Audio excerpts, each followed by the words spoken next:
Well, you know, people who couldn't make out here would have to be pretty damn dumb because you could just skim off the top of the earth and make a fortune. But look how much we've done to this continent, how much we've exploited it.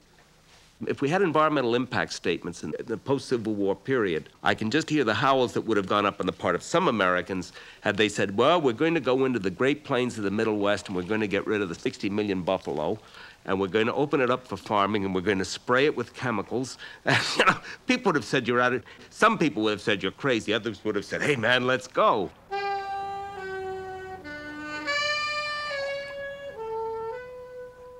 But you just can't put that on Americans alone. You can go back to Genesis. You know, a man shall have dominion over the earth. I quarrel with that.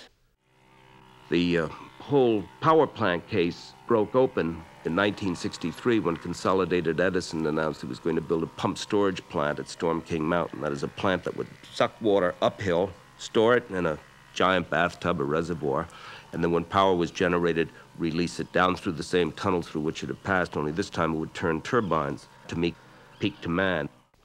Coupled with that, there was concern about the nuclear plants. There had been enormous fish kills at Indian Point 1. Again, we're back to fish. And these plants were located, as with the Storm King plant would have been, in the worst part of the estuary. It's like setting up a machine gun in a nursery ward.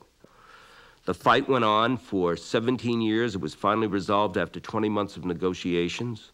Scenic Hudson had originally acted on Storm King, later joined on Storm King by the Fishermen's Association, but then the Hudson River Fishermen's Association, with the Natural Resources Defense Council as our attorneys, also intervened on the nuclear plant cases. And the reason the whole case came to a settlement was because we had defeated them with Indian Point by getting a ruling that cooling towers would be required there to protect the fish. So it was the leverage we had at Indian Point that enabled Con Ed to throw in the towel on Storm King. But on the other hand, we used all of this 17 years of battle and testimony to say to Con Edison, we want you and the other utilities to put up the money to endow an independent foundation. So the Hudson River Foundation for Science and Environmental Research is now in existence.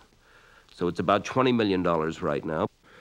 It was a kind of creative solution to healing the wounds, if you want, of the fight that had taken place in the past, but it was an advance for the river. It's a positive step. This is the only river in the world that I'm aware of that has its own private endowment.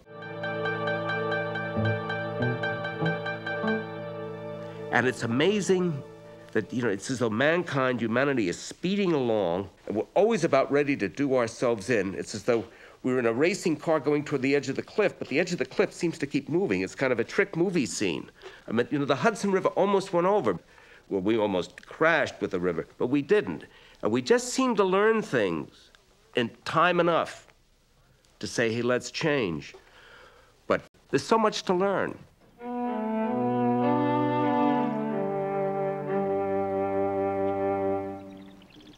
This river is the last estuary on the east coast of the United States that still has reliable runs of striped bass, American shad, Atlantic sturgeon, just to name 3 species of fish. Not a single juvenile American shad has been found in the upper nursery grounds of Chesapeake Bay for 11 straight years. When Maryland closed shad fishing in 1980, the catch was down to 30,000 pounds. There's been no improvement. Striped bass in Maryland are on their last legs. Same is true in North Carolina. Up and down the coast, all these estuaries for various reasons. I suspect it's acid rain in the Chesapeake and in the Carolinas and in parts of Canada.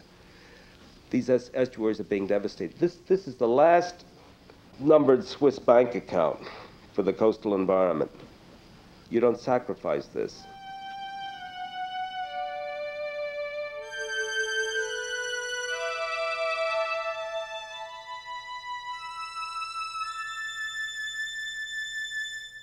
Now, can you do that cap so it doesn't spill? Just get it. Keep all these shrimp nice and perfect. I've been involved with the Hudson River and then undo almost my whole life, on and off. There were times when I wasn't here, but it's always been, next to my family, the central fact of my existence. Please go back to 74. I don't know what it is or why. Maybe I'm one of the ancient Greeks with a sense of place. Instead of having a spring or a mountain, I have a river. Well, they all lined up. So be it. Sir.